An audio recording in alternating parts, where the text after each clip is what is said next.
I know you're gonna dig this. Whatever it takes. Birds just keep on winning. This is highway robbery at the center. You gotta believe. And he struck out this side. Unity is adversity. Perfect jump, and he made a perfect catch. Refuse to lose. Strike three swinging. United we play. United we win. Deep right field. Another absolute bomb over the flag court. We are family. Outstanding effort again. We're busting ours to kick yours. That's big time. -15. Respect all, fear none. Oh, did he belt that one? Intensity is not a perfume. It was a no-doubter. 5, 4, 3, 2, 1.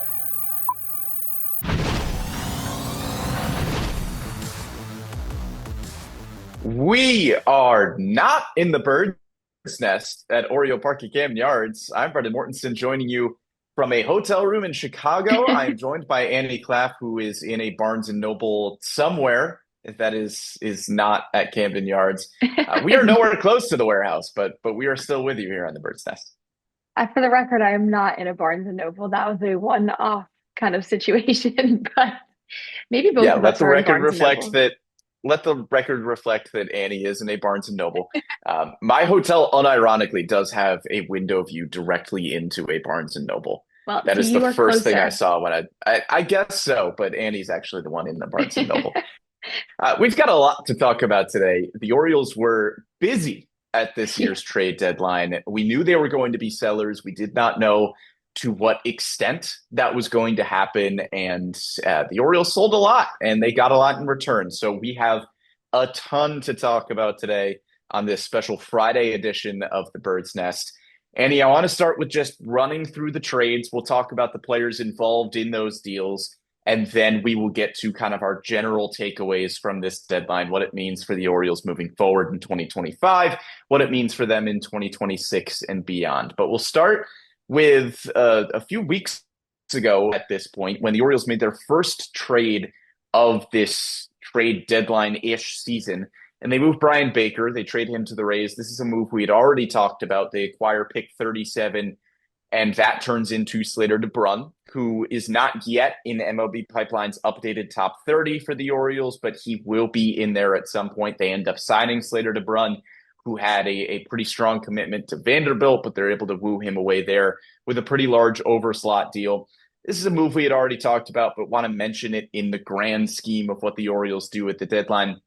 Brian Baker had carved out a nice role for himself in Baltimore, but you get, I think, great value for him in return with pick 37 that turns into Slater DeBrun, a prospect that the Orioles feel like fell to them at that spot. So you even get more value than just the pick 37 would indicate. So again, this is one we had talked about already, but fits into the grand scheme of things, especially with the next two trades that we're going to talk about.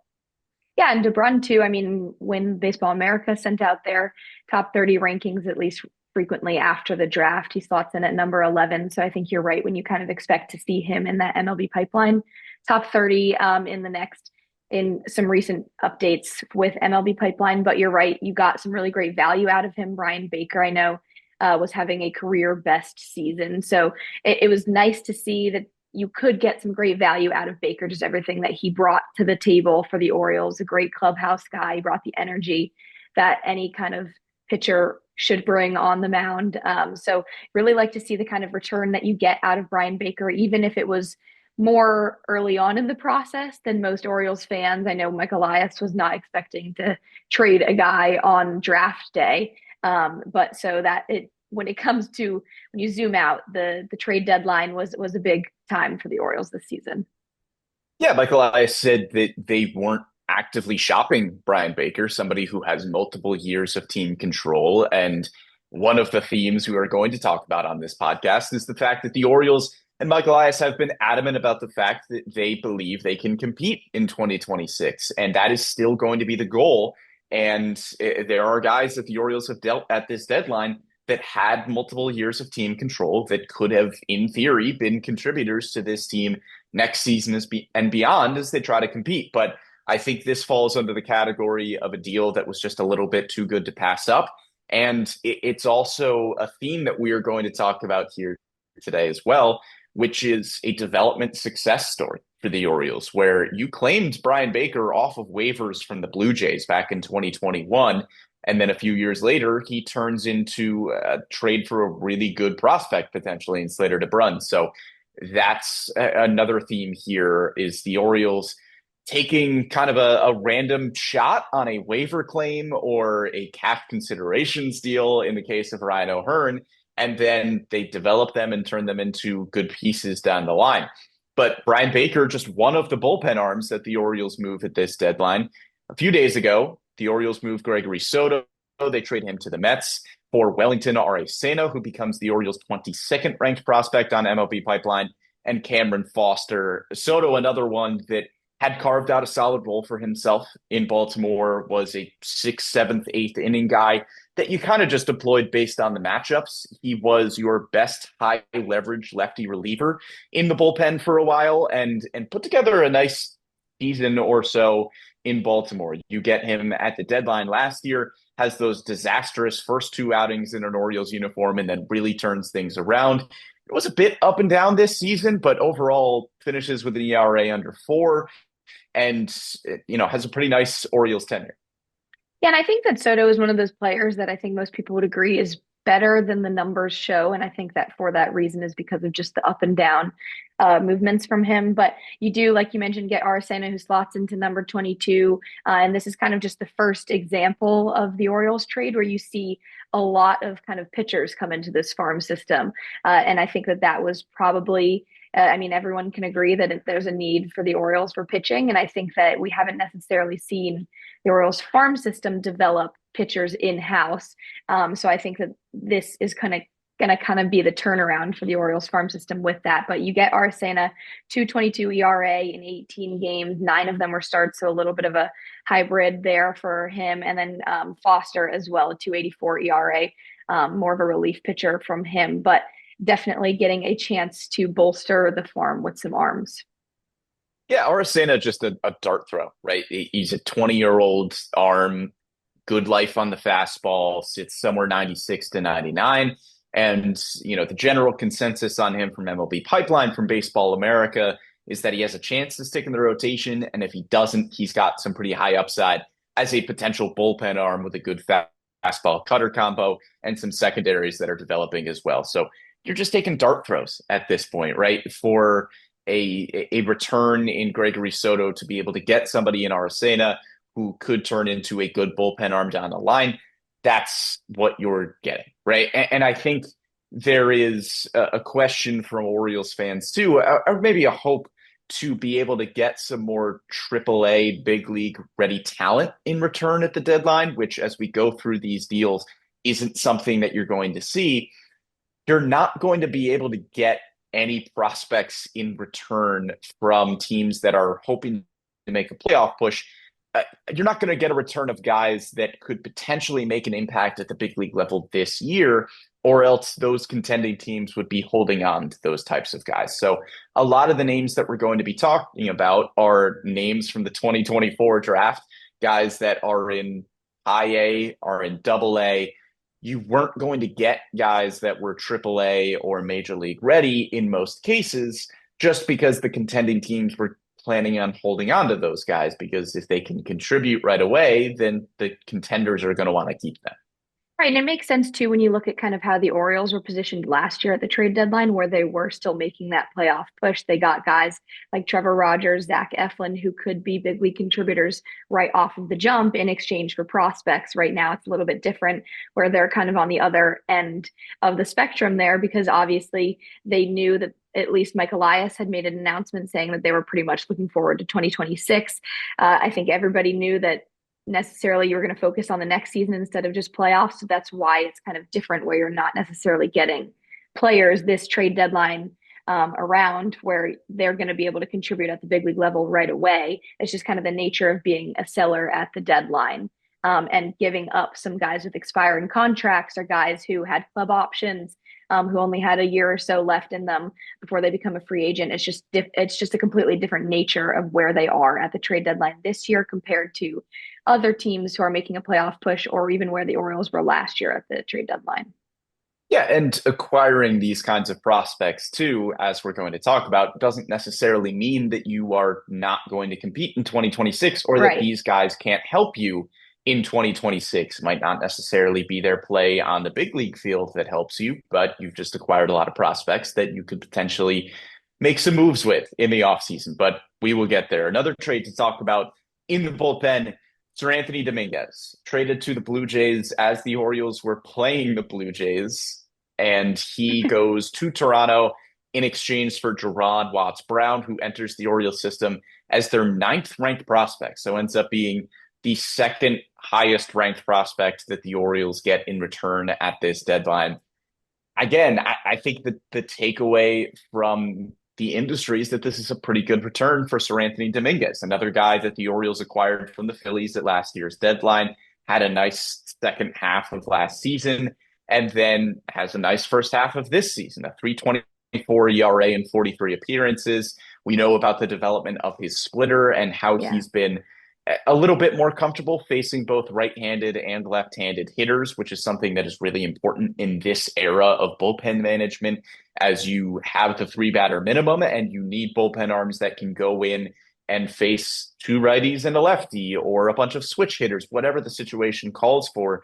Seranthony Dominguez is somebody who was able to answer that call this season for the Orioles. And the important thing with him, and I'm sure something that a lot of contending teams were hoping to be able to acquire, Seranthony Dominguez has 17 appearances in the postseason with a 1.02 ERA. So once you get to the dance, Dominguez knows how to pitch there, and that's what you're getting. Somebody who is going to be solid down the stretch for you in the second half of the season, and somebody who is going to be a really, really good playoff contributor for you. Right. And I think that's kind of why you get a guy like Gerard Watts Brown, who slots in pretty highly into the top 10 for the Orioles, is because that kind of postseason caliber that Dominguez offers. And you mentioned the splitter is just like a really good turnaround for Dominguez. Not that he was weak in last year after the trade deadline, because he was pretty good for the Orioles, but this season you really saw some really good flashes out of him. That splitter only had a 105 opponent batting average, and it was also 4th in baseball for all split fingers thrown, with a minimum of 100 pitches thrown with run values per 100 at 2.7. So you really got a guy who had one of the best splitters in all of baseball, and who only just newly developed it this season. So definitely a good return for the Toronto Blue Jays, and also good return for the Orioles in terms of just getting a prospect back that has a 3.54 ERA and 19 starts in the minor leagues this season, just over 11 and a half strikeouts per 9 innings, a whip just over 1,200. But this guy coming from the 2023 draft, as opposed to some other guys that we see from the 2024 draft. So a little bit of differentiation. I think the Orioles acquired most of the 2024 draft, but Watts Brown, as you mentioned, a member of that 2023 draft class, he's a 3rd round pick by the Blue Jays there. Another stuff guy. This is the type of arm that the Orioles like to acquire, somebody with great strikeout numbers who needs to improve the walks a little bit, but he's got a 60 grade slider. I think there is a lot of room for upside with Watts Brown. Just, again, we haven't scouted these guys personally, but what we're reading on MLB Pipeline and Baseball America, places like that, is that he is a stock-up guy. This is somebody who has continued to improve during the 2025 season, and it could be a pretty fast riser throughout the minor leagues. He's in Double-A right now. We'll see if he ends up making it to Triple-A by the end of the season, or if he's there sometime early next year. But I think in general, if you can get an arm that slots right in this system, we know how we think of prospects like Braxton Bragg, who unfortunately goes down with an elbow injury and he'll be out for a while. Somebody like Keeler Morphe is the Orioles' 10th ranked prospect right now. Nestor Herman, 11th. Michael Ferret at 7th. So that's the group that Watts Brown is in. And there are a lot of encouraging signs from Ferret, from Morphe, from Herman. That's a group that you are really, really excited about towards the Double-A, high A level for this organization. And so to have another arm that fits into that group is really exciting if you're an Orioles fan, because that's a group of pitchers that there's a lot of optimism about. And I mentioned just kind of the ability to bolster the farm system, that the Orioles had that opportunity this season at the draft and at the trade deadline right now. And they definitely did that. I think there's no surprise that the farm system is way more stocked up now than it was at the beginning of the season, just because you had a bunch of guys graduate and whatnot, and used them as trade pieces last season in the off season or at the trade deadline last year. But now you kind of have a unique opportunity that's different, where 15 of the Orioles' top 30 prospect list are pitchers and 6 of the top 10 are pitchers. So you mentioned that range with Morphe and Braxton Bragg and whatnot. And you also have guys now like Jerron Watts Brown that enters in that group and that phase where you have some guys that will hopefully be more closer to becoming a contributor, whether that's at AAA in 2026 or even making the big league roster sometime early in 2026.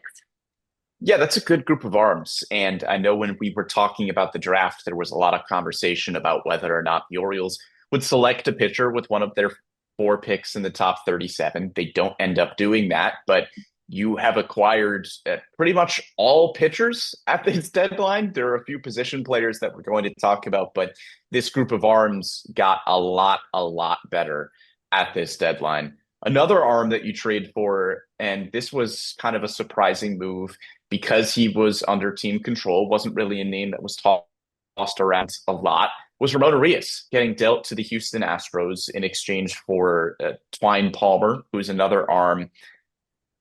This was an interesting one, as mentioned, because Urias was not a name that was thrown around in trade talks a lot. He had multiple years of team control remaining, wasn't going to be a free agent until 2027, and just kind of had a pretty defined role on this Orioles team. He was never going to be somebody that was getting super consistent starts, but we have talked about Urias, last year when Jordan Westburg went down, becoming a crucial piece of this team.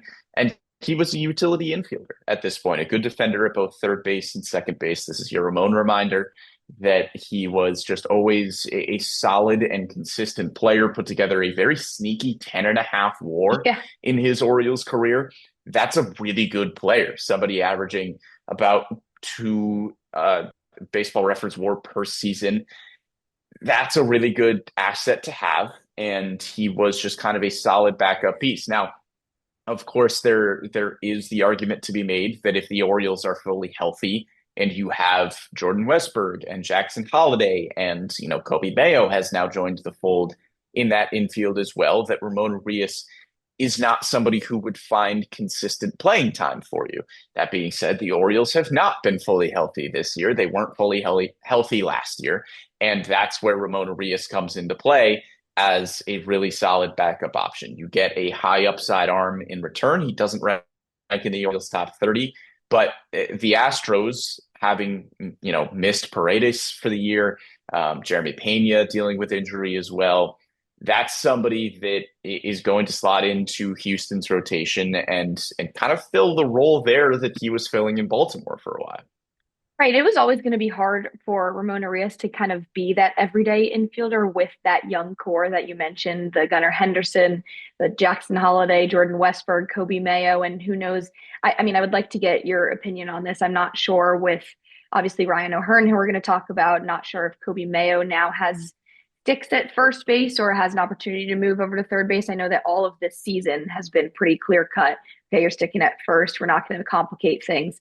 But obviously you have Samuel Basallo, who might enter later into this season too, who has opportunity at first base. But I think with that young group, there was always going to be some space for Ramon Urias to not play every day. So you feel good about him going to a team where he is going to be or has a very good chance to be an everyday infielder. But like you mentioned, he brought a lot of value that flew under the radar, and just both on both sides of the ball, offensively and defensively. I think defensively, you saw him more come into kind of the value that is seen for Ramon Urias, but at the plate, I think that flew under the radar a lot.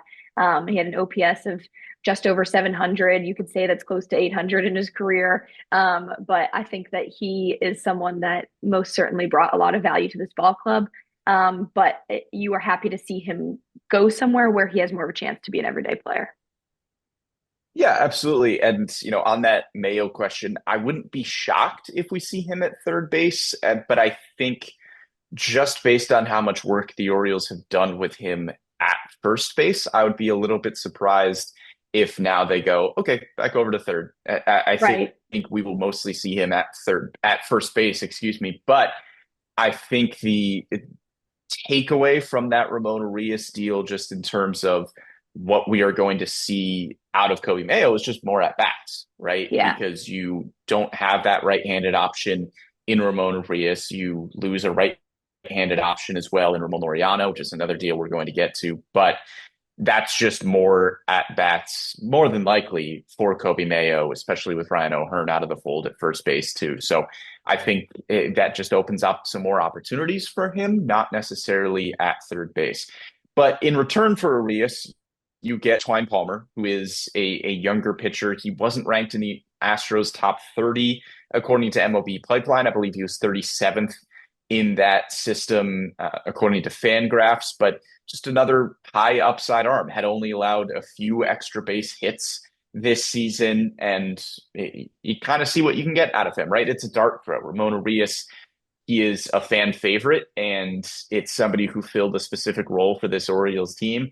But on the flip side of that, you look at his numbers for this season, it is an infielder with an OPS, shy of 700. He is a good defender at third base and second base.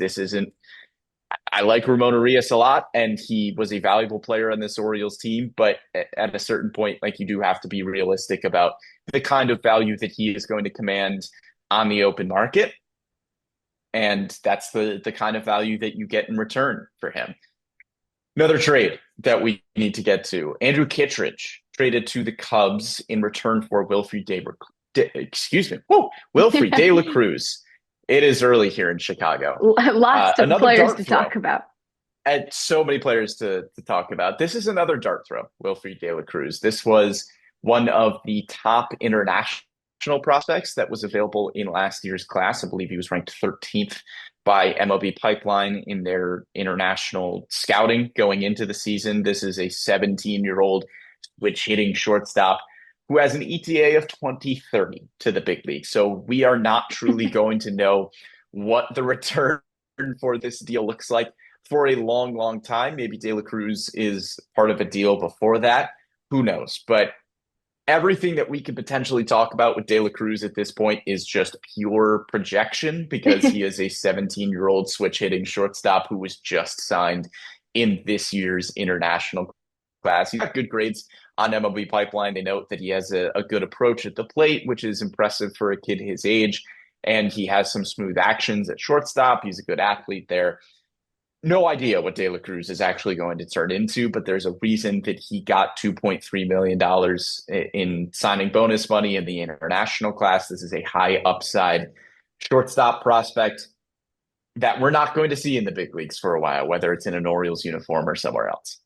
Right. And it's also just with the Orioles being able to develop and draft players from the international market. It's still so new for the Orioles, too, because they have started to dip into that market so frequently in the last number of years, but never really before that. But it'll kind of just be, like you mentioned, a dart throw. It's interesting to see a bit of a dart throw because you get them a lot with the pitching prospects that they're getting in return, not necessarily so much with some infielders and position players, because we've seen the Orioles kind of go for those types of players in the draft. And so right now, obviously, is following the model of draft for the bat, trade for the arm. You're getting a lot of guys who have already been seen in the minor leagues in these pitching prospects, but Wilfred De La Cruz is obviously a little bit different from that, or a lot of bit different from that. So it is very much just a projection, but good to see him slot into that top 30 for the Orioles still, just even with being so far away on that timeline. Yeah, it's a lot of projection, right? But this is a really good prospect, and he was a really good international prospect that the Orioles now acquire. Let's talk the flip side of that, though. Let's talk Andrew Kittredge, because he and Ramon Laureano, and, to an extent, Ramon Urias, but he wasn't really part of that conversation. But Kittredge and Laureano specifically were two guys that had club options for 2026. And you have spent this deadline, hearing from Mike Elias and having the Orioles say, we expect to compete in 2026. And in Kittredge and Laureano, you had two players that seemingly would have contributed to that winning in 2026. I think you get good returns for both of those guys. De La Cruz, as we just talked about, a high upside shortstop prospect. Ramon Urias, a part of a haul from the San Diego Padres that we will get to. But they are still guys that could have contributed next year. And when you take a look at this Orioles bullpen, you have names that you know are going to be there in Keegan Aiken, in Yennier Cano, assuming that, he is going to turn things around this season. It's just a few rough outings here and there for Yennier Cano. There is no reason to believe he won't be a part of this bullpen in 2026. That's all that's in the healthy bullpen at this point for the Orioles that we are pretty confident is going to be on this team next year. Now, of course, you have some bullpen arms that are coming back from injury or just are injured at this point in Felix Bautista. Tyler Wells is a potential bullpen piece. Who knows if he ends up being a starter or a bullpen arm. Scott Bluette is still injured. Who knows if he factors into that 2026 conversation. Albert Suarez as well, somebody that could potentially be a 2026 arm in this bullpen. But assuming that everything goes well injury-wise, Bautista and Suarez and then Aiken and Cano, I kind of count four guys at this point that you can more or less project into this Orioles bullpen in 2026. That is half of them for a active roster of 8 bullpen arms.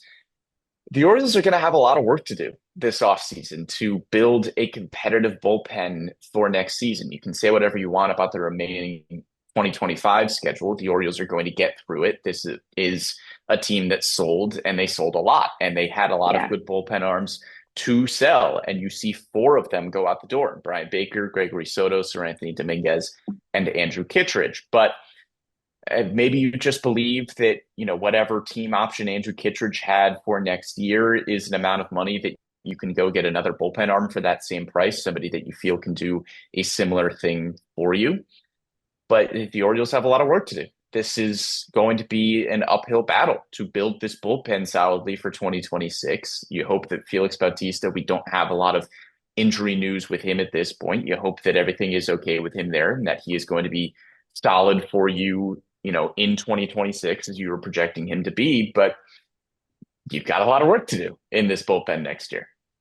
Right. And Kittredge is an interesting one, too, because you didn't necessarily see a lot from him this season as an Oriole, just because he started with that weird knee injury to start the season and he came back. Obviously, he did exactly what you thought he was going to do in the offseason. He brought in that slider, which has a +7 run value. His chase rate was exactly as advertised as what it was last year. He didn't really qualify to be in top percentiles right now for MLB just because of amount of appearances, but that chase rate is 41.7%. So you were going to get a lot of value out of him just because of that, and an ERA below 4, and an OPS, or not an OPS, a WHIP just over 1,000.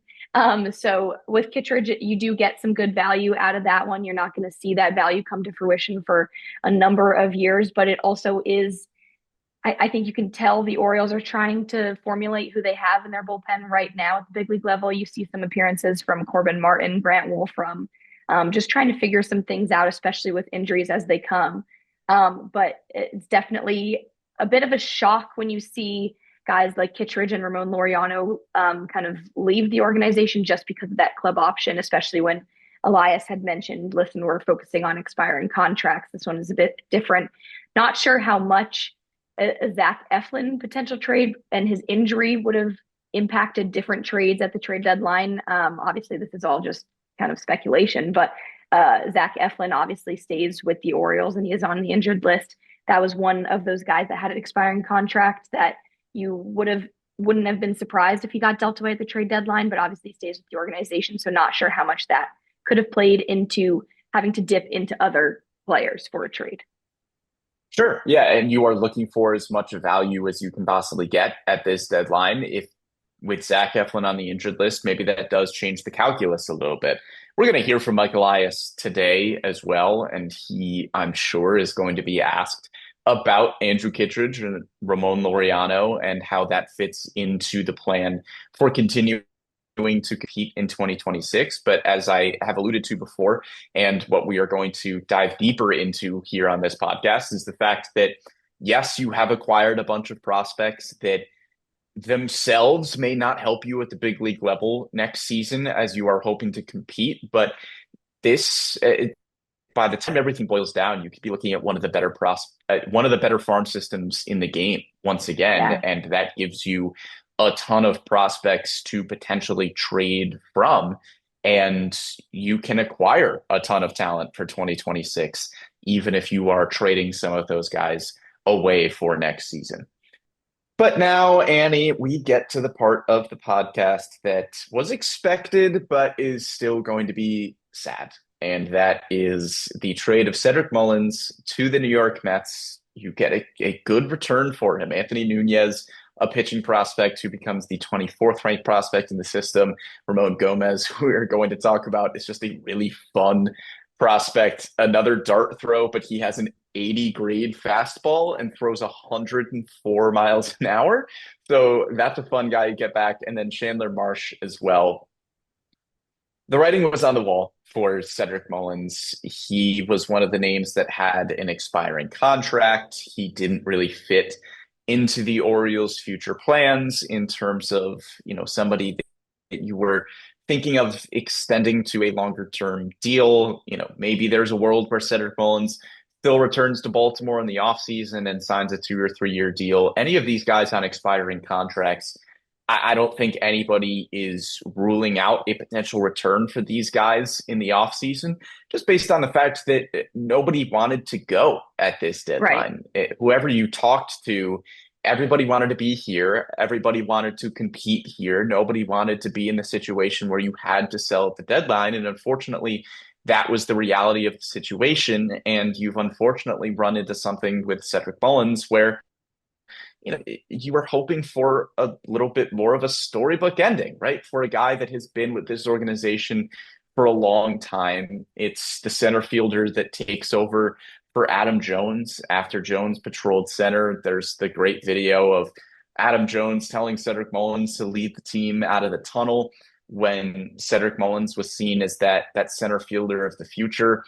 And it was a journey for this guy. 8 years in the organization. At one point, he was struggling so much during that stretch in 2019 and 2020 that he gets sent down all the way to Double-A Bowie and has to work his way back up to this organization. And then he comes back, has a solid season in 2020, abandons switch hitting, and then in 2021, he's a top 10 MVP finisher in the American League with a 30-30 season, which is an unbelievable accomplishment. It is a historic accomplishment in the history of an historic franchise here, and then just puts together a lot of really good seasons. He sees this thing through, as we have talked about with this rebuild so many times. He sees it through to the other side. He was here for the rebuild in 18, 19, 20, 21. He was one of the bright spots on that team, probably the bright spot on that team in 21. And then he is a part of a lot of success, comes back, has a 100-win season and wins the American League East. Obviously, there was a hope that there was going to be more success to come in 2025, a playoff run, hopefully culminating in some playoff wins and a series win. That's not what ends up happening at this deadline, and he gets you a good return. But this was one of those where I remember talking about the deadline in which the Orioles traded Trey Mancini, where it made all the sense in the world from a baseball perspective, but it is hard to separate the emotional perspective sometimes. And that's the case with Cedric Mullins, where it makes all the sense in the world. It is objectively a good return for, the player that you have traded away. But I think everybody knows this isn't just a player that you trade away. This is Cedric Mullins, right, who has been with the team for 8 years. And as much as it makes sense, it's still a hard pill to swallow.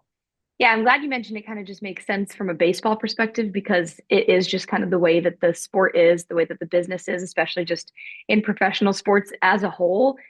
You kind of knew that this was coming. You had doubts for even last year and in the offseason that Mullins' time with the Orioles was coming to a close, but obviously now it is all put into reality. It is hard to quantify and just put into words how much Mullins meant to this team, just because, like you mentioned, he saw all phases of this team. I mean, he made his debut in 2018 when the team ended at 47 and 115. Yes. So he is a guy that really saw it through, kind of joins that core trio of guys with Anthony Santander, Austin Hayes, Cedric Mullins. Those three were part of those guys who saw it through to a different trajectory of this team in a way that a team made it to the playoffs in 2023 and 2024 and 2023.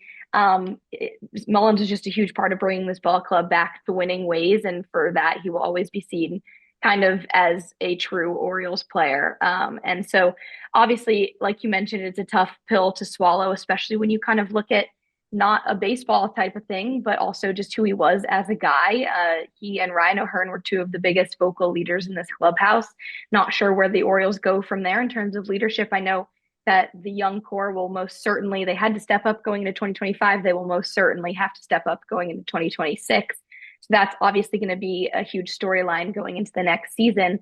But Mullins, you are happy to see him go somewhere where he will be sought out for and stretched out to the max potential that he can provide.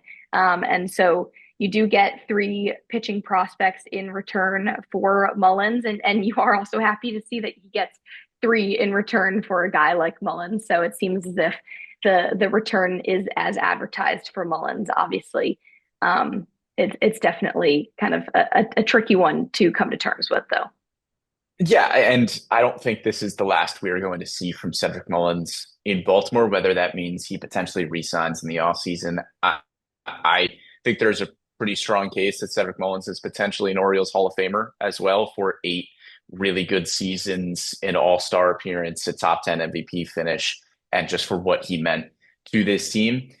Not saying that for sure, but I think there's a potential solid argument to be made there. He was a walking highlight reel. And of course, in his last game in an Orioles uniform, he makes an unbelievable home run robbery just to leave the fans with a really lasting impression of what he could do on the field. But yeah, let's talk about the return a little bit, because the Orioles do get a good return. Anthony Nunez comes into the system as their 24th ranked prospect. This is a really interesting prospect because Anthony Nunez for a while was a position player. And so he hasn't been a pitcher for all that long, which is odd if you're looking at his grades, because he's got a 60 grade slider and a 60 grade changeup, 55 grade cutter, which are really good secondaries, which isn't something that you would assume to be the case for somebody that hasn't been a pitcher for all that long. But this is a stock up type of player. Nunez doesn't project as a potential starter. He hasn't really been stretched out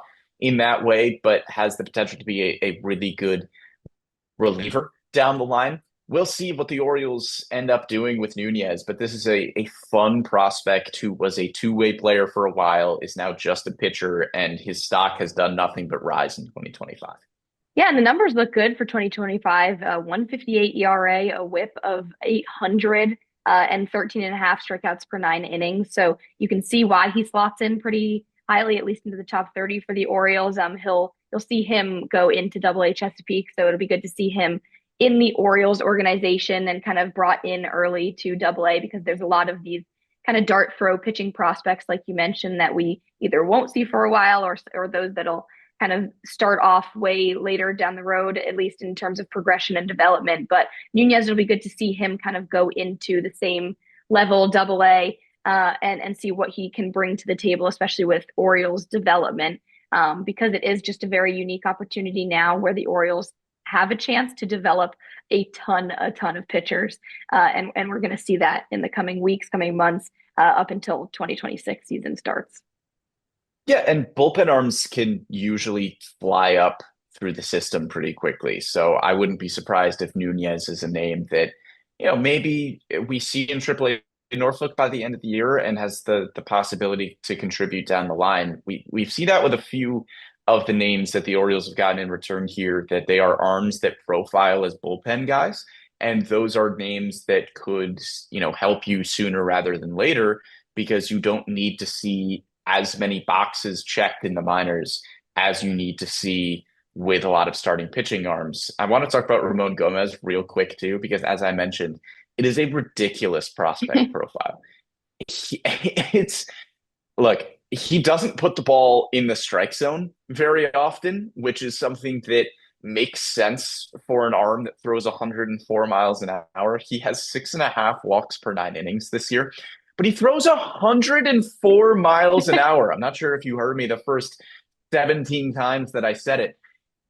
That's an arm. You can't teach 104 miles an hour. There's a potential that you can teach somebody to get the ball in the strike zone. We have seen it from somebody like Felix Bautista, who the Orioles had in their system, who, by the way, in his age 23 season, which is how old Gomez is right now, was still walking a bunch of guys. In 2018, Bautista was in rookie ball. He was walking 3.3 batters per 9 innings. But then by the time he was 24 and gets to Aberdeen, he was walking 9 batters per 9 innings. So it is something that you can figure out. He goes to Delmarva that year and walks 5 batters per 9, finishes that season with 5.5 walks per 9. Gomez is a little bit above that at this point, and he's also 1 year younger. So it's possible to be able to teach guys that throw that hard to get the ball in the strike zone.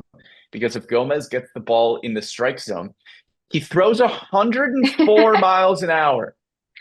I have no idea if an arm like this is going to work out, but it is fun. Gosh darn it.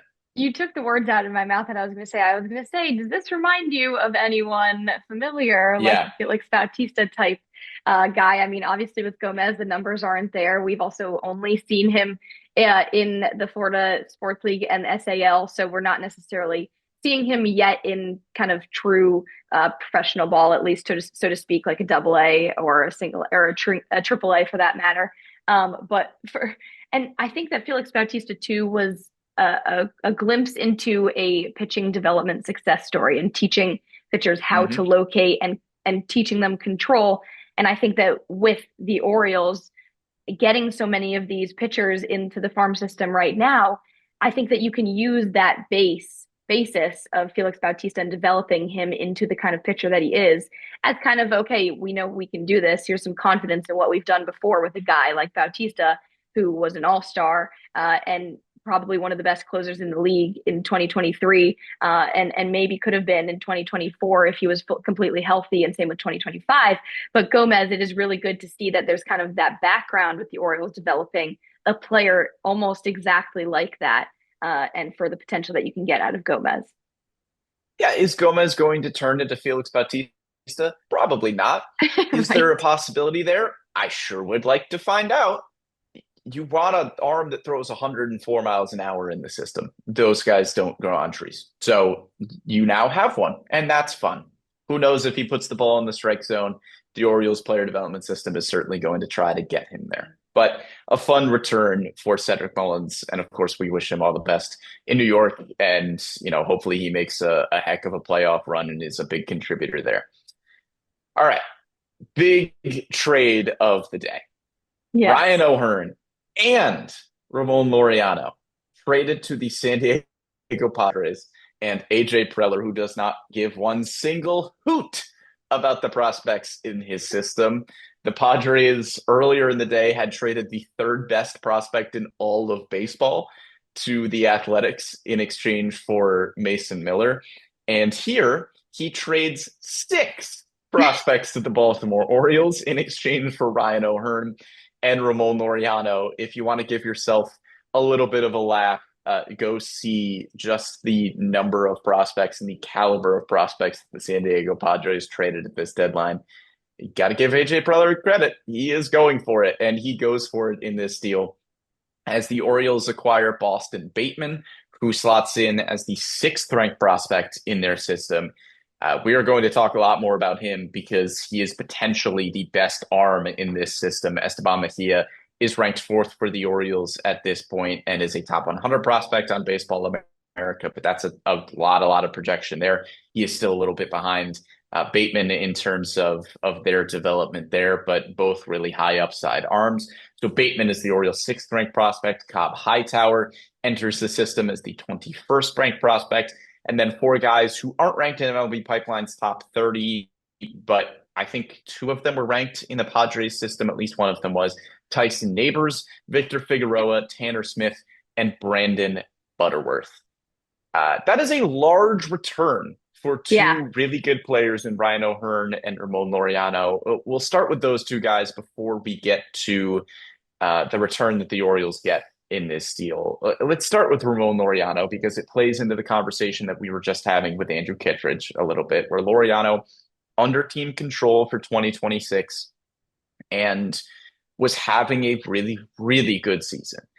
And I think there are a few different ways to look at this in terms of why the Orioles deal a guy who is under team control for 2026 and was putting together a 3-WAR season. This for me is twofold. There's absolutely an argument to be made that Ramon Laureano, if he is on this team next season, is a contributor and helps you a lot. There's absolutely that possibility. He's a great veteran presence in the clubhouse. He is a good right-handed bat, which is not something that you had in the outfield. Even if, say, a Dylan Beavers comes up and starts contributing into this outfield conversation, he is still a left-handed bat. So you add a lot of these guys. Heston Kjerstad, too, another lefty. So having a good right-handed bat in Ramon Laureano was a really good thing. There's absolutely that case that he helps you next year. On the flip side of that, I am not saying that this is the case or that Ramon Laureano didn't figure some things out. The Orioles have had plenty of development success stories over the past few years. We are going to talk about one of them in Ryan O'Hearn. Ramon Laureano, I know in a great article from Andy Koska on the Baltimore Banner, had made some mechanical adjustments. He kept a screenshot of his batting stance in his phone, the visual that StatCast gives you, to make sure that he is lining up the correct way. And so maybe a pretty miraculous return to form for Ramon Laureano 6 years after his peak with the Athletics is just due to some mechanical changes and things that he had figured out with this Orioles hitting staff. That is entirely possible. It's also entirely possible that the Orioles feel that they are selling Ramon Laureano at his peak value because he's got an 884 OPS right now with a 290 batting average. The 290 batting average, if he were to maintain that for the entire season, would be the best of his career. The 884 OPS would be the best of his career. His 529 slugging percentage would be the best of his career. And the 355 on base percentage would be 3 points shy of the best of his career. But that came back in 2018 when he played 48 games. So I'm going to say the 355 on base percentage would be the best of his career. Are you buying that Ramon Laureano has just figured a bunch of things out a year after, being DFA'd by the Guardians last year after they brought him in at the end of 2023? Are you buying that this is a career resurgence? This is a rhetorical question. I'm not putting you on the spot here, Andy. But are you buying that this is a complete career resurgence for Ramon Laureano? Or if you're Mike Elias, do you get this huge return for AJ Preller, who is known around the league as the GM in San Diego that is just going to offload prospects, I don't want to say willy-nilly, but kind of willy-nilly, for guys that can help him contribute this year? Is it just possible that you got a whale of a package for Ramon Laureano and Ryan O'Hearn, and it was too good of a deal to pass up on, and you believe that you are potentially moving on from Laureano at his peak value? I think that is the flip side of this as well. And maybe you think that, hey, in 2026, Ramon Laureano going into his age 31 season, is he going to be able to continue this success? So as much as there is an argument to be made of, hey, he's under team control next year, it wasn't an expensive club option, that's a valuable piece to hold on to. Okay, yeah, how much do you believe that this success is going to carry into next season? And that outweighs the package that you got in return for these two guys. I mean, I think you can say a little bit of both, too, because I think at this point in time, at least where Elias might have been in the offseason acquiring Laureano, it wasn't an expensive offseason move to get a righty bat in Laureano. It certainly wasn't kind of the front runners of the offseason moves that we talked about, where even Tyler O'Neill was probably was the more expensive one. And you obviously had higher expectations out of Tyler O'Neill. So you weren't necessarily having high expectations out of Ramon Laureano. And it kind of just came about that he exceeded those expectations. So I think it's a little bit of both, where you brought Laureano in to be like an extra outfielder or have some extra outfield options, especially when you thought Heston Kjerstad could have been in that conversation as well. And you have Laureano to be that little like kind of righty bat thump at the plate, and necessarily he went above and beyond and produced that 884 OPS, almost 3 wins above replacement. But I just think that right now, I think if Elias really wanted to commit at this trade deadline to looking ahead to 2026 and beyond, rebolstering the farm system and kind of not making, not a mistake, but not going through the same motions of, okay, we had the number one farm system, we graduated a lot of those players, we're back to square one a little bit right now. I think that if he really wanted to commit at this trade deadline to rebolstering the farm system to be able to use prospects for another trade deadline or in the offseason again, that you were really just going to use Laureano for whatever he was worth at this point in time, especially paired with Ryan O'Hearn to get the most value you possibly can out of the San Diego Padres, who are if there was ever a team right now that looks like they are going all in, it is the San Diego Padres, because they, like you mentioned, the Mason Miller trade, or getting the acquisition of Mason Miller. It is most certainly a case of the Padres are going all in for this season, a playoff push, a World Series push, and to be able to get 6 prospects out of O'Hearn and Laureano makes sense for the value that Laureano and O'Hearn bring to the table. But at the same time, I just think Elias was utilizing a player that you necessarily didn't expect a lot from in the offseason going into 2025, brought a ton of offensive production and also that arm in the outfield, and might as well kind of just milk it while you can. Yeah, and I think where we sit in reality is probably somewhere in the middle of those two arguments. Right. Yeah, maybe there's part of the Orioles that think, okay, who knows if Laureano is going to be able to repeat this production next season, and maybe we're just selling him at peak value. And there's also a world where they wanted to hold on to him for 2026. And I think we're probably somewhere in the middle of those two things, where I wouldn't be surprised at all if when we hear from Mike Elias, he says, yeah, we didn't really want to trade Ramon Laureano, but look at the return that we got from the Padres. I mean, it's 6 prospects, 2 guys that enter your top 30, Boston Bateman, potentially your best pitching prospects down the line. And maybe you don't get Boston Bateman if you don't include Ramon Laureano in this deal. Right. It is entirely possible. So it could be a Brian Baker situation where Michael Elias goes, we didn't really want to move him, but look at the return that we got. That's a return that just from a value perspective is too good to pass up. And maybe that's the case there. I do think it opens up an interesting conversation as to what this Orioles outfield looks like next year. Have you opened up, do you need a bona fide starting outfielder next year? I think that's a conversation that we will probably have in the offseason. Right now, you have Colton Cowser and Tyler O'Neill, who are going to be on this team, presumably in 2026, and going to be big contributors. And who complements them? Is it Heston Kjerstad with a potential bounce back down in AAA Norfolk? I know he's been struggling. He's out right now with fatigue. Who knows what 2026 looks like for him. There is definitely a question there in terms of what this outfield looks like for next year.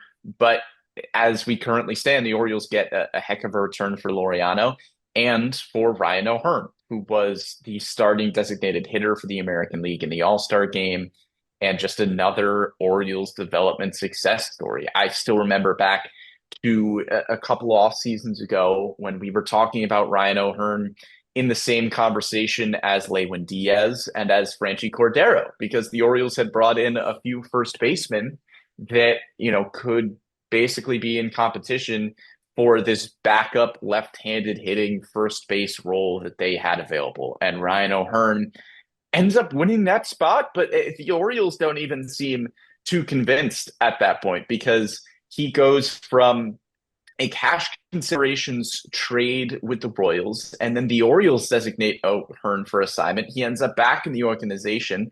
If you go look at his transaction log, it's funny at this point. It's comical to see a now all-star be on the move as frequently as he was.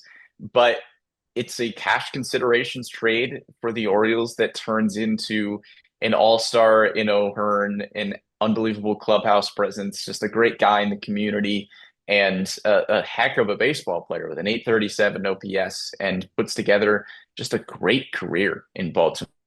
It's only 3 seasons, but a WAR over 5 doesn't really tell the entire story because O'Hearn didn't bring you a ton of defensive value, but he brought a ton of value offensively. It's an OPS just shy of 800 in his Orioles career, a 277 OPS, 42 home runs, 162 RBIs. And he goes from a project, a kind of a bench piece that, you could potentially use if you needed him to fill in here or there, and turns into an all-star. And it is a great story of perseverance in the case of O'Hearn personally. It's a great story for this Orioles player development system to be able to take somebody like O'Hearn, figure some things out mechanically. He made a ton of adjustments at the plate to turn into the hitter that he is now. So it's a great story all around, and, excited for him to be able to, potentially make a playoff push with San Diego, him and O'Hearn as well, but get a great return for him. And it's a great success by this front office to take a guy that you acquired for cash and turn him into the prospect return that you got. It is 100% a great story, both for O'Hearn and the organization, just to see what he was able to produce on and off the field. You mentioned kind of that clubhouse presence, that community presence. I mentioned he and Cedric Mullins. Those are two of the guys that were the biggest leaders in this clubhouse. I mean, when the team was at its low early in 2025, those were the two guys that gathered the entire team, just players, to have a players only meeting and really just talk things out. I think you can't really get more of a leader out of those two guys. So you're very, very grateful for what they brought to this club. Very grateful and very cool also to see both of Cedric Mullins and Ramon Laureano's progress in this development system and what they were able to kind of bring out of them when they were both at their lows, either working on what they needed to in the minor leagues or just trying to fix whatever could have been brought out of their best potential for O'Hearn. You mentioned that all-star year of him. You could have expected this at the trade deadline as well. We talked about it with Cedric Mullins. Again, it's just another really tough pill to swallow. You saw glimpses of O'Hearn getting to be the best that he has been in his career at points of last season when he was kind of holding this offense afloat for many times. Obviously, he and Ryan Mountcastle were kind of splitting playing time a little bit at first base last season, more so than this year. But Ryan O'Hearn, you mentioned he wasn't necessarily the biggest defensive. He didn't bring the biggest defensive value, but here he is this season in the 93rd percentile of all MLB for outs above average. He really showed that he can be both. He can play very well on both sides of the ball. He's not just a designated hitter. He's also an excellent first baseman. I'm not sure how the Padres are going to use him to be able to use him to all that they can for a playoff push. But obviously, like Ramon Laureano, you were sad to see him go just because of what he brought to the table this season. Ryan O'Hearn and Cedric Mullins just kind of fit in a different type of category for what that they meant to the community in Baltimore. The fans love those two guys. I think the media love both of them as well. So two guys that you really wish them all the best as they move forward for the rest of 2025 into 2026. Who knows what's on the table for them. But Ryan O'Hearn will most certainly be missed in Baltimore. Yeah, and when we say stuff like that in terms of, how much they'll be missed and it being a tough pill to swallow, it's not that it doesn't make sense from a baseball perspective, because it absolutely does. It's just a personal perspective of, man, those are good baseball players that we enjoyed watching, and they're also great dudes. Ryan O'Hearn, a great guy, Ramon Laureano, a great guy. It's sad to see those types of baseball players go to another organization, but it is a business, and that's how the business works. And the Orioles have made smart business decisions here. O'Hearn, obviously, on the expiring deal, it didn't make baseball sense to keep him in Baltimore in the second half of the season and just, not have the Orioles make the playoffs. Potentially, who knows if they could go on a magical run here, right? But from a baseball perspective, it didn't make sense for O'Hearn to just stay in Baltimore for the rest of 2025 when you could get a really good return for the package of the two. Let's talk about the return for the package of the two, because you get Boston Bateman as the headliner, who is your sixth ranked prospect in the system now, a member of the 2024 draft class. He was a second round pick by the Padres. Upside is the name of the game, Boston Bateman. He is 6'8", 240 pounds. He has a 55 grade fastball, according to MLB Pipeline, a 60 grade curveball. This is somebody that you dream on a little bit, because the makeup and just given his size and what the stuff can do, it's a fastball that touches 97 miles an hour, a really good 1-7 curveball. That is somebody that you can dream on as a potential frontline starting pitcher years down the line. Now, who knows, again, if he ends up staying in Baltimore for a while. It's going to take a while for somebody like Bateman to make the big leagues. He is still an A-ball right now at 19 years old, but at just 19 as well, the upside is so significant. And I would not be surprised at all if he is considered the best pitching prospect in this system sooner rather than later. Yeah, and I think Bateman, just obviously also being a left-handed pitcher too, just very different from all the other pitching prospects that the Orioles acquired in this trade deadline. He most certainly, as you mentioned, the headliner of this trade package, but I think he's also just the headliner of all Orioles trade acquisitions this year in 2025. There is a lot of upside for a lot of these prospects that they acquired, but I think Bateman most certainly is one that you kind of feel a little bit more hope on compared to the rest of them. Obviously, just slotting in at number 6. But in 15 starts in 2025, a 4.08 ERA, a WHIP just over 1,300, and not just under 10 Ks per 9 innings. So definitely the numbers might not necessarily seem like it's all that, but I think that's where upside comes into play. Is you have the numbers and you kind of dream on a little bit more, just because of his physical frame. The 6'8" is no joke. We saw a number of those guys in the draft this year that the Orioles didn't necessarily grab. They grabbed some tall frame guys in the draft, but you kind of add Boston Bateman into that group of pitchers that you acquired in the 2025 draft, but also now into the 2025 trade deadline. And you also get Cobb Hightower, an infielder, kind of a shortstop and second baseman. He is the other one of that 6 prospect package that slots into the Orioles top 30 as of right now. He's at number 21. He's got a 363 on base percentage. I think that's kind of the biggest thing to note for Hightower. Obviously, there's a lot of upside for him as well, just because that he is slotted into the top 30. But another 2024 draft pick as well, like most of them. Yeah, go back to Bateman for a second. I think, you talk about the ERA, the big things to look at for him: good strikeout numbers, good walk rate. That's what you're looking at for a 19-year-old pitcher at this point. Hightower, good upside middle infielder as well. Tyson Neighbors, another name that I believe was ranked in the Padres top 30, but doesn't end up being ranked in the Orioles top 30. It's a double-A reliever. I mentioned this before, where the Orioles got some of these guys that don't profile as starters down the line, but he's got a 2.57 ERA and 14 appearances in Double-A this year, and close to 11 strikeouts, per 9 innings. So Tyson Neighbors, another intriguing arm as well. Saw a video of Victor Figueroa where somebody was comparing his swing to Jock Peterson. So, obviously you're dreaming on that sort of potential there, but, don't hate those sorts of comparisons. And then you get Tanner Smith and Brandon Butterworth, just elite prospect name there, Brandon Butterworth. So it's 6 guys in return, and a lot of them really high upside prospects. So that's a great return, I think, for O'Hearn and Laureano. You miss those 2 guys. They're great big league contributors, but anytime you get prospects from the Padres at the deadline deal, it feels like over the past few seasons, you kind of have the understanding of how much they are going for it and how much they are willing to give up.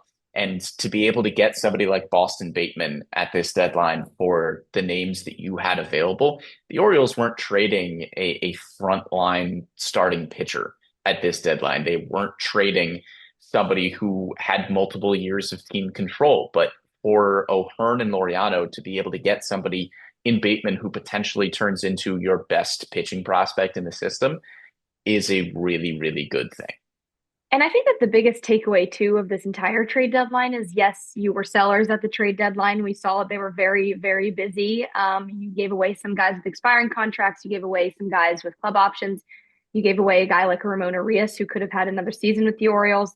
I think that the biggest takeaway though is it feels like it's a rebuild, but in essence it's not because you still have the elite core still intact. You still have the Adley Rutschmans, the Gunnar Henderson, the Jackson Holiday. You have guys who are going to be able to get that opportunity now with Cedric Mullins and Ramon Laureano and Ryan O'Hearn now at other teams. You kind of carve the opportunity for guys in the minor leagues right now, like Dylan Beavers, Samuel Basayo, Judd Fabian, maybe, who knows? You're giving them an opportunity to play with this young talent and young core that's already existing at the Orioles. And it's a very unique opportunity to be able to give those guys everyday at bats or close to everyday at bats or just kind of get rid of their MLB debuts at a time where there's not necessarily too much at stake so that they are ready and prepared for 2026. And it's going to be a really fun opportunity to see those kind of top prospects play with a young core that is still very, very much intact. Yeah, you're going to see what you've got in a lot of these top prospects that are knocking at the door at AAA Norfolk. I would have to imagine we see Dylan Beavers sooner rather than later. Samuel Basayo, most likely the same way. Judd Fabian, a name that you mentioned as a potential guy who could just be an outfield rotational piece. But you've got to find out at the big league level. And the Orioles didn't want to be here, but they now have the opportunity to do things like that they didn't have before. Final trade. We have talked about so many. And the final trade of the day came in at the buzzer. Charlie Morton goes oh my goodness, it is still early in Chicago. Charlie Morton goes to the Detroit Tigers in exchange for Micah Ashman. We'll start with Ashman because he falls into that category of Tyson Neighbors, as I mentioned, as a few of the other names that the Orioles got that are just relievers with good upside. Ashman, look at his numbers right now. They are impressive. He just got up to Double-A Erie in Detroit's system. Just 22 years old. This year he's got a 1.49 ERA, 10.5 Ks per nine, under 2 walks per nine in 30 appearances, no starts. That's a really good bullpen arm. And again, bullpen pieces do not need to check as many boxes down on the farm as big league pieces do. So Micah Ashman, if he continues to put up those sorts of numbers, I wouldn't be surprised at all if this is a potential bullpen piece for the Orioles next season. He could advance through the system pretty quickly. I know he just got to Double-A, and he will more than likely spend a good bit of time there. We'll need to hit AAA Norfolk at some point, but I think if he remains in this organization and we get to midway through next season, Ashman is somebody whose name could be in that conversation as a potential big league arm. Yeah, definitely. And just the fact that he was drafted in the 11th round of 2024, it just shows how the kind of the reason why you drafted the bat, trade for the arm a little bit, because you can get pitchers of that caliber like Ashman and really just see later on what they're like in the minor leagues and then trade for them anyways. But seeing Charlie Morton go, it's been a very roller coaster of a season for Morton, kind of just the way his ERAs went month by month, a 9.45 ERA in March and April to 3.98 in May, 2.88 in June, and then obviously ending a little bit on the higher side in July. But just you got what you wanted out of Charlie Morton in terms of towards the end. He posted every fifth day, didn't get injured. He kind of had that resurgence once he went to the bullpen and came out on top for the Orioles. Yeah, I mean, like you said, if you weren't a fan of Charlie Morton this season, I don't think you were paying attention. He was the first one to tell you at the beginning of the year that he wasn't very good, and he took so much ownership over that. And even as the trade deadline approached, he took ownership of that as well, just kind of reflecting back on some of those starts early on in the season, wondering if he was better in a few of those outings, how would the season look for Baltimore at this point? But Charlie Morton, just an unbelievable professional, was such a great guy to talk to from a media perspective, and was obviously a big influence in that clubhouse as well. He wasn't a very vocal guy in the clubhouse, but I know those younger pitchers were able to look at him and just the way that he worked day to day, the way that he was able to bounce back this season, the way that he took the move to the bullpen with such grace and made the mechanical changes that he needed to, figured some things out, came back in the starting rotation and really put together a good season. happy for Charlie Morton to, see him go to Detroit and potentially make another playoff push because, who knows how many seasons Charlie Morton is going to continue to pitch, but it was a pleasure to have him here for the first half of the season. Obviously, you were hoping for some different results early on, and you were hoping that the team was in a different spot, but Charlie Morton, just a great guy to have in this clubhouse day in and day out. And, was a pleasure to watch him pitch every fifth day, especially down the stretch when he really started to figure things out. But that's also kind of the general theme of this trade deadline, right? The fact that nobody was expecting the Orioles to be here. Nobody wanted the Orioles to be here. I think the general takeaway from this deadline is, as we have talked about all of these moves here, the industry consensus is that the Orioles did very well in this deadline. They got a lot of good returns and they did well, but you just had to make the best of a bad situation. Right. You were hoping that you would be on the opposite end of things, that you would be buying at this deadline. Nobody is happy that they had to sell at this deadline, but you were able to make the most, it seems, out of this situation. You hold on to a few guys with expiring deals. Zach Eflin, who knows how the injury impacted a potential trade with him. Tomoyuki Sugano, I know, had been, struggling a little bit over the past few starts, and maybe there were deals out for him and the Orioles just didn't feel like they were getting good value in return and felt like Sugano could just help them for the rest of the season, continue to eat some innings and give you some solid starts. But all in all, I think it was a good deadline for the Orioles, but good is just in big air quotes because you get some really great returns, but you didn't want to be here in the first place. Right. And I think you can also pair the draft with that too. I mean, you had, I think it was 7 players slot into the top 30, or according to Baseball America. But when you look at where they are now, I think if you don't even pay attention to how the beginning of the season looked, obviously it was some cases of underperformance and injury and just not being where you wanted to be at this point in time in the first place. But if you pay attention to just the draft and just the trade deadline and just contextually where the team and the organization stood at that point in time, they did do very well. They were able to keep the entire core still intact, keep this young talent group still intact while also being able to develop and bolster the farm system in an incredible way. It's very different to what it was at the beginning of 2025. The farm system looks insanely different. You have some guys from the international markets that have crept their way up to the top 10, top 30. And you also now have a ton of new prospects that you acquired from different teams, acquired from the draft, also into this farm system. So it'll be very exciting to see how these players are developed over the years or over the next year. Very exciting to see how they develop in this offseason and what the Orioles do with all these new potential trade pieces and new offseason pieces. Going into 2026, it'll be very interesting to see what they do to kind of wrap it all up before the next season. Yeah, between the deadline and the draft, you might have a dozen guys in the top 30 that you did not have before.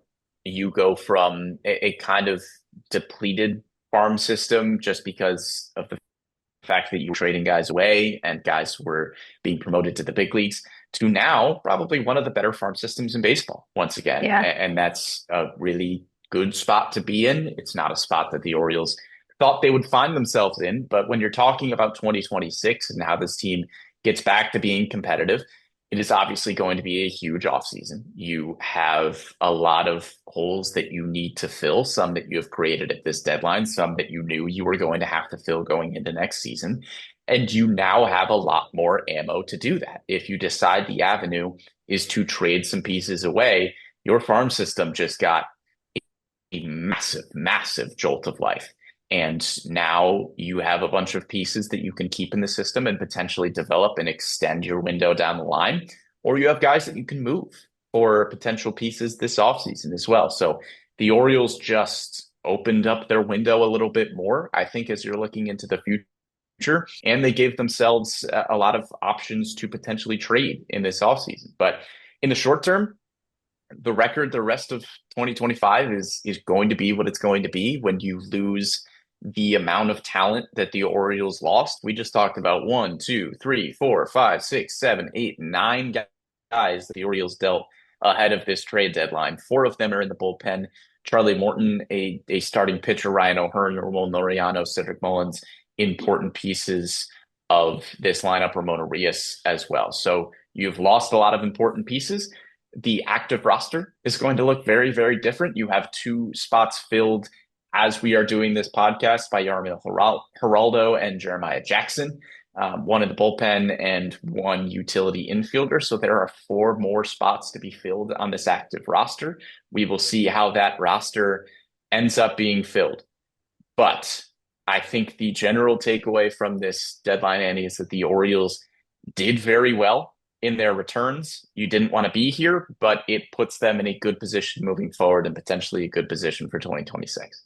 Yeah, 100%. And like we were talking about with the number 1 farm system, the last time you had a number 1 farm system, you still had guys like Holiday and Cowser still in the farm and haven't graduated.